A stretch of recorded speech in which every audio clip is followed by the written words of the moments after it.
जनता माई बाप होती है और जनता ने दिखा दिया कि हमारे लिए कोई मायना नहीं रखता कि ये कैसे बैठते, कैसे ये सरकार चलाते, मेरे समझ से भरे है। एक निर्दलीय ने इनको पीट दिया। मुझे तो आश्चर्य हो रहा है, उन मंत्रियों ने भाषण क्या दिया होगा। मुख्यमंत्री ऊपर रैली के अंदर, रोड शो के अंदर नोट कर रहे हैं क्या क्या काम कराने हैं। तो भाई 2 साल तक क्या आप भजन ही गाते रहे? सरकार पूरी तरीके से 100% फेल हो गई है, पर्ची सरकार। इसलिए ये परिणाम जो आया। बीजेपी ने आरोप लगाए थे प्रमोद जैन भैया पे कि भाटा खा गया, ये खा गया, तो क्या बहुत बड़ा तमाचा? 100% तमाचा नहीं, डबल तमाचा। एक थप्पड़ से दोनों गाल लाल कर दिए इनके। मैं देख रहा था जब मुख्यमंत्री काम लिखेगा तो फिर करेगा कौन? मुझे लगता है कि बहुत ही जल्दी इनका पूरी सरकार का भी मोरिया बोल सकता है। मशीनरी का भी दुरुपयोग किया गया, लेकिन मैं समझता हूं कि कांग्रेस के कार्यकर्ताओं ने बहुत धैर्य रखा और मीडिया का विशेष रूप से मैं धन्यवाद देना चाहूंगा कि उन्होंने अपनी पारदर्शिता के साथ में, ईमानदारी के साथ में जो वहां घटना घट रही थी उसको राजस्थान की जनता को और जनता के लोगों को दिखाने का काम किया। उससे हम लोग हमारी बात को अच्छी तरीके से रख पाए, हमारी बात को जनता के अंतिम छोर में बैठे हुए व्यक्तियों तक पहुंचा पाए। और निश्चित रूप से देखिए, अब सीएसी नहीं बदला है, बड़ी पर्ची भी बदलेगी, कई पर्चियां भी बदलेगी। और मैं तो चाहता हूं कि जब जनादेश मिला है तो 5 साल ये राज करें, लेकिन जो स्थितियां बन रही हैं उसमें हो सकता है कि आपसी फूट की वजह से ये इनका बीजेपी का जो ढांचा है, सरकार है, वो कहीं चरमरा के गिर नहीं जाए। ये भी हम सब लोगों को सोचना पड़ेगा, क्योंकि राजस्थान में जिस प्रकार से वहां मंत्रियों को कोई पूछ नहीं रहा था, 2 आदमी इनके मंत्रियों को आ नहीं रहे थे। जो 9 तारीख को 6 बजे प्रचार खत्म हुआ, हम सब लोग आ गए, लेकिन पूरा मंत्रिमंडल वहां कोटा में बैठा रहा, वहां पर पैसे बांटता रहा, सत्ता का दुरुपयोग करता रहा। लेकिन जनता माई बाप होती है और जनता ने दिखा दिया कि हमारे लिए कोई मायना नहीं रखता। ये जो पर्चियां निकली, इसके लिए हमने वोट नहीं दिया था। हमने हमारे कल्याण के लिए, हमारी अच्छी योजनाओं के लिए, गरीब के उत्थान के लिए, बच्चों की पढ़ाई के लिए, बेरोजगारों की नौकरी के लिए, किसानों की आमदनी कैसे बढ़े, वो कैसे खुशहाल रहे, इसके लिए वोट दिया था। इसका कोई 2 साल तक कोई काम हुआ नहीं।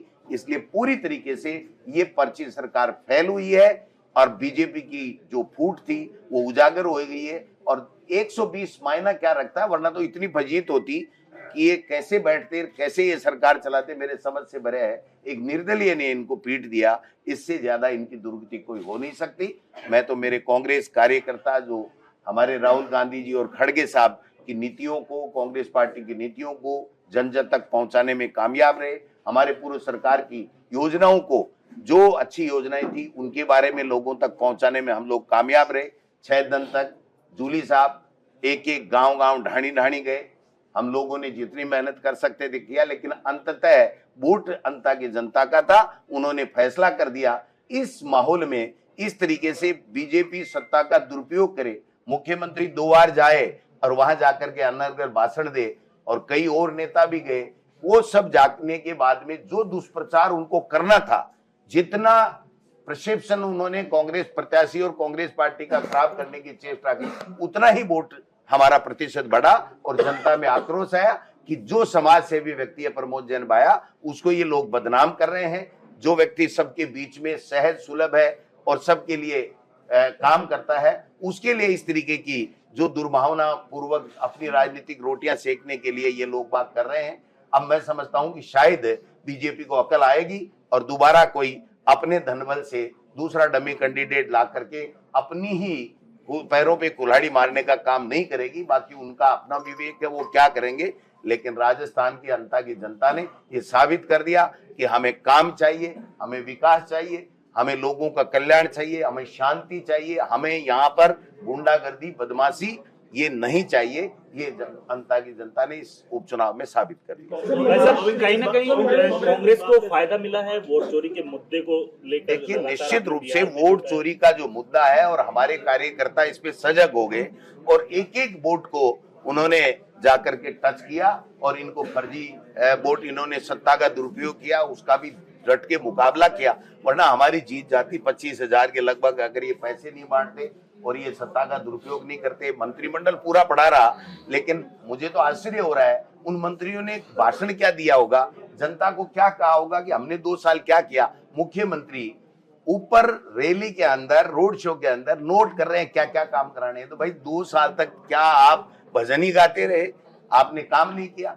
मुख्यमंत्री वसुंधरा जी उनको तब नोट करा रही है जब वो ये दिखा रही थी कि मुख्यमंत्री जी आपने कुछ नहीं किया, ये जनता की समस्याएं थी जो आपने की नहीं है। इससे ये और ज्यादा प्रमाणित हो गया कि न वसुंधरा जी की मानी गई सरकार में, न मुख्यमंत्री की चली, न उनका कोई विजन था कि लोगों के काम करें। तो जनता ने बता दिया कि भाई तुम जाओ 2028 की तैयारी करो और कांग्रेस पार्टी को आने दो, जिसने बहुत अच्छे काम किए हैं। और जो राहुल गांधी और खड़गे साहब हमारी बात जो आवाज उठाते हैं, हमारी समस्याओं के समाधान के लिए लड़ाई लड़ते हैं, इसलिए जो विपक्ष का जो हमारा रोल था 2 साल में, वो भी जूली साहब के नेतृत्व में हमने विधानसभा में भी अच्छा किया। हमारे सारे सीनियर लीडर सब कांग्रेस एकजुटता के साथ में चुनाव लड़ी है और कार्यकर्ताओं ने मेहनत की है। प्रमोद जैन भाई की अच्छी छवि थी और सरकार पूरी तरीके से 100% फेल हो गई है पर्ची सरकार, इसलिए ये परिणाम जो आया। आपको फायदा हुआ है, नुकसान हुआ? क्या वो अपना चुनाव लड़ रहा था, हमारे फायदे के लिए थोड़ी लड़ रहा था। वो तो 120 वोट अगर और कम हो जाते हैं तो बीजेपी की तो इतनी दुर्गति होती कि वो मुंह दिखाने लायक नहीं रहते। वो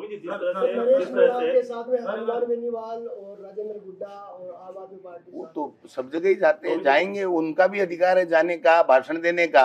लेकिन जनता किसको स्वीकार कर रही है? जनता अनर्गल बयानबाजी को नहीं स्वीकार करती। जनता चाहती है हमारे लिए आप क्या विजन लेकर के आए और 2 साल आपने क्या किया, वो चीजें सरकार से पूछ रही थी, वो सरकार बताने में फैल रही। साहब मौर्य बोला है कांग्रेस की जीत है, लेकिन हार आप किसकी मानते हैं, वसुंधरा राजे की या मुख्यमंत्री? इस पर्ची सरकार की फेलियर, उसकी गलत नीतियां, जन विरोधी नीतियां, हमारी अच्छी नीतियों को उन्होंने खत्म किया या कमजोर किया।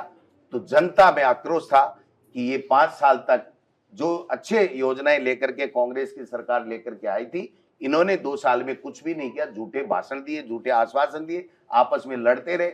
मैं मुख्यमंत्री बनूं, आज हटूं, कल हटूं, तीसरे चौथे दिन तो हेलीकॉप्टर लेकर के और मुख्यमंत्री दिल्ली चले जाते हैं, तो काम कब करेंगे?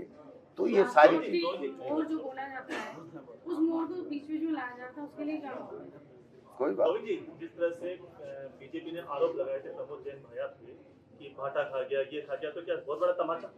100% तमाचा नहीं, डबल तमाचा। एक थप्पड़ से दोनों गाल लाल कर दिए इनके।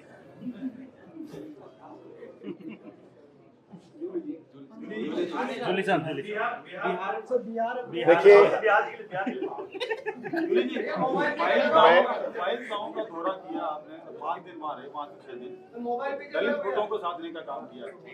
देखिए, मैं ये सर्वप्रथम तो सभी मीडिया के साथियों को और मीडिया के माध्यम से अंता मांगरोल की जनता को, हमारे कांग्रेस पार्टी के सभी सीनियर नेताओं को, सभी कार्यकर्ताओं को बधाई, शुभकामनाएं, धन्यवाद देना चाहूँगा कि अंता के अंदर जो एक चुनाव था, वो सिर्फ अंता का चुनाव नहीं था, अपितु पूरे राजस्थान के अंदर किस प्रकार से शासन चल रहा है, इस चीज़ का चुनाव था। आपने देखा होगा कि मुख्यमंत्री जी वहाँ गए, अभी अध्यक्ष जी ने बताया, और वो काम लिख रहे थे। मैं देख रहा था जब मुख्यमंत्री काम लिखेगा तो फिर करेगा कौन? मुख्यमंत्री का तो इशारा ही होता है, उसको लिखने की कहाँ जरूरत है? यानी इनके पास काम लिखने वाले भी नहीं है जनता के। ये हालत मुख्यमंत्री जी की है। और वहां जाके गए तो ऐसा लगा कि मुख्यमंत्री जी ने ये तय कर रखा था कि मैं 2 साल तक वहां एक चवन्नी का काम नहीं कराऊंगा। वहां जितने भी काम चल रहे थे वो पिछले कांग्रेस सरकार के समय के सैंक्शन काम थे, वो भी अधूरे पड़े थे, उनको पूरा नहीं कराया। पुलिया देखी, उनके पिलर बन गए, लेकिन ऊपर उनको कारपेट नहीं किया गया, रोडी डल गई, उस पर तारकोल नहीं डाला गया। ये स्थिति वहां की थी। वहां हॉस्पिटल मांगरोल के अंदर बहुत बड़ा बन रहा है, उसका काम रोका गया। कुल मिलाके जो हमारी योजनाएं थी, कांग्रेस की जो नीतियां थी, उनको 2 साल के अंदर इन लोगों ने रोकने का काम किया है। और उसका सबसे बड़ा उदाहरण, आप चाहे अन्नपूर्णा किट हो, मनरेगा हो, पेंशन हो, जो गरीबों की जो योजनाएं हैं, उन पे सबसे बड़ी इन्होंने आरी चलाने का काम किया था। तो वो अंता की जनता ने इनको बता दिया। और एक ये इस सरकार का टेस्ट था, उस टेस्ट के अंदर ये सरकार पूरी तरह फेल हो चुकी है। और मुझे लगता है कि बहुत ही जल्दी इनका पूरी सरकार का भी मौर्य बोल सकता है। ऐसी सूचनाएं हैं कि सब लोगों से इस्तीफे मांग लिए गए हैं और सरकार सरकार की तरह नहीं चल रही है। अब बताओ, चीफ सेक्रेटरी को ये मालूम है कि 1-2 दिन में धमाका हो सकता है, सीएम को नहीं मालूम कि धमाका हो सकता है। अब 2-2 धमाके हो गए हैं, ये चुनाव का भी हो गया है और सीएस का भी हो गया है। ये हालत इस सरकार की है। तो मैं पुनः जनता को धन्यवाद देना चाहूंगा और ये कहना चाहूंगा, हम लोगों पे विश्वास बनाए, यकीन रखें, और जो विश्वास बनाए इसको हम बना के रखेंगे। आदरणीय अध्यक्ष जी के नेतृत्व में पूरे प्रदेश के अंदर आम जनता की जो समस्याएं हैं उनको उठाने का काम हम लोग कर रहे हैं। विधानसभा के अंदर भी जो विधानसभा चलती है, सभी हमारे माननीय विधायकगण, आदरणीय अध्यक्ष जी, हम सब लोग मिलके उन मुद्दों को उठा रहे हैं और ये कहना चाहेंगे 3 साल हम बैठने वाले नहीं है। इस सरकार के मोरिये रोजाना बुलेंगे और 28 के अंदर कांग्रेस का राज आएगा। धन्यवाद।